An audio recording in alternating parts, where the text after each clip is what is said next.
Okay guys, so we're heading to our next Jack on the Go video, and you know, everybody's been talking about the WAGYU burger at Arby's and how it's probably not real WAGYU, probably American WAGYU, and how it's cut with, I mean, there's a whole bunch of stuff I want to talk about before I even get there. We'll take a look at it. I'll order one, but I have to tell you, this is what I do know already. The sun is like blinding today. It's been in my eyes no matter where you turn. You ever get that time of year where it's just always in your face? Anyway, back to the burger. So the WAGYU burger is 56, I think it's 56% WAGYU, and the rest is ground beef. Right from the start, first question, I'm like, why would you make a WAGYU burger and put a lesser quality meat in there? I mean, obviously, money reasons, of course. But, so you're taking good meat and jamming bad meat into it. That's what I feel.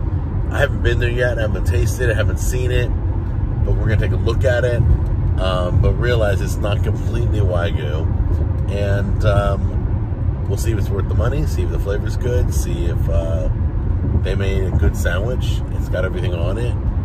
We're just gonna tear it apart. Okay guys, so the new WAGYU steakhouse burger, they get a deluxe version and a bacon ranch version. Okay, the width is exactly what you would think. The thickness, though, is more than you would think. Okay, well, lettuce, tomato. Was that bacon? No, this is the, yeah, that's bacon right there. That's the meat right there. All right, I've got it. Now, this one is the bacon ranch or not? The bacon ranch. So we got the bacon ranch and the deluxe. Which the deluxe is just the regular. Deluxe is just the regular. Oh, ooh, that looks amazing. This looks better. Well, forget the bacon ranch, guys. That looks better. It's got more condiments on it. Bigger tomato. Is there a patty in there? It looks like it's not really covering the whole bun. Yeah, it is. No, it's off this. It's sliding off the side. Off the side. There you go. That's how much stuff's on it. All right, so let me just taste the meat really quick first. Okay, first thing I'm gonna do, I already thought about this already. I'm just gonna take a piece of the meat.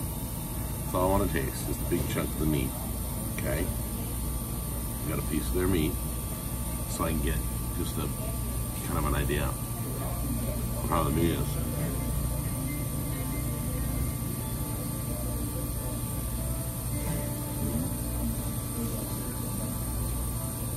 Oh, there was another piece. Okay, so I now tasted the meat. So now we're gonna try the whole package. This is the bacon ranch one. That right there, and I'm gonna eat like a taco, so get ready.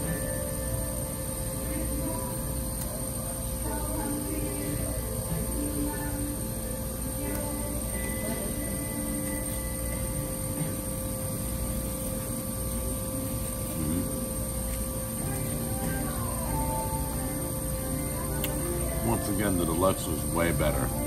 Here we go.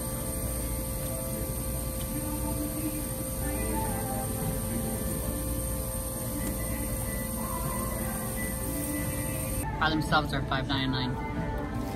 Okay. And $6.99. By themselves are $5.99 or $6.99? Well, so the bacon ranch is $6.99. Bacon ranch isn't exactly what I would reorder again. The deluxe, that was beautiful. That tasted really good, had a lot of stuff on it. And for $5.99 instead of $6.99, I'd go with the deluxe if you want to try this. Definitely worth it. $5.99, absolutely.